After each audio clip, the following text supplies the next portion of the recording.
This episode is brought to you by Monkey Nutrition.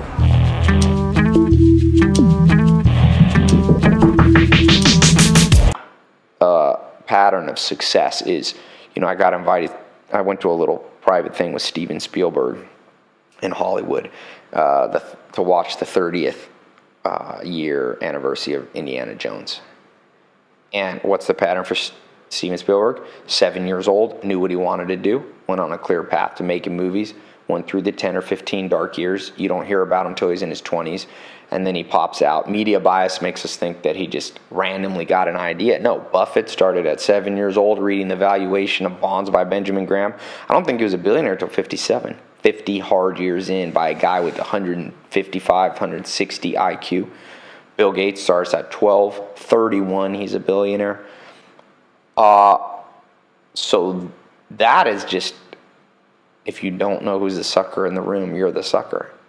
And even if the wealth is created, which it is, it doesn't necessarily, wealth is only one component of the good life. I can tell you that. I have 12 business partners all the way from, most of them, well, all of them are multimillionaires, but a couple of them are at the $1 billion level. And it's not correlated with happiness. Like, I think it's Daniel Kahneman, the Nobel Prize winner economist, you get some marginal reaction from increased money, but not as much as you think. Right, after 70 grand, apparently it's... Yeah, it's that financial 70 to 120,000 or so. You do continue to get a rise. Someone at 100 mil has more than 10 mil in terms of happiness. But what often happens is along the path, you do other things that negate, so like you cut off relationships that you shouldn't cut off. So the end game, 3 steps forward, 4 steps back.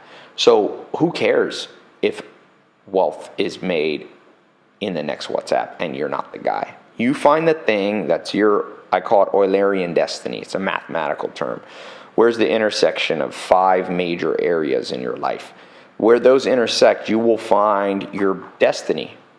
I don't mean that in a cheesy way. I mean, look, as Peter F. Drucker says in Managing Oneself, he says, you can only build on strength.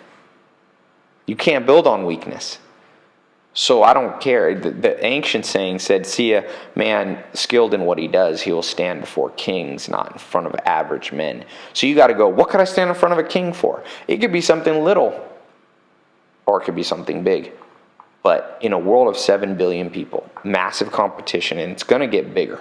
As the internet comes, tens of thousands of people a day come online for the first time. What do you think kids in Pakistan, homeless kids, once they realize they can make money and compete with you online? You don't want to compete with somebody who grew up hungry, right? When you're working 4 hours, they'll be working 100-hour weeks like Elon Musk. And like Elon Musk says, if you work 100 hours when everyone else works 40, you'll do in 3 months what takes people years. So as that world gets more and more competitive, what you want to do is go, am I building on strength? And when you do that, then you tap dance to work. Then, as Joel Salatin used to say, if you ever have to take... Don't miss London Real. Subscribe now.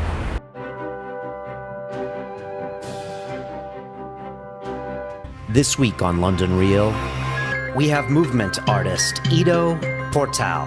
So people think it's about handstands and, jumping on the rings and doing flips or whatever, when actually our work is way, way beyond that. It's a completely different and a huge paradigm shift in the way that you think about your practice and your movement and your body. We all have a body and we all move. We have no choice.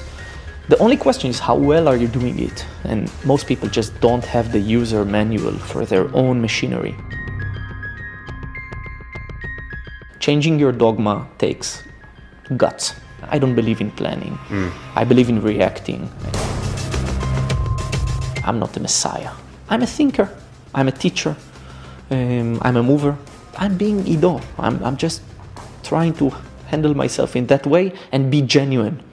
On Sunday, London Real presents Ido Portal. Just move. Walk beside me. Don't walk behind me.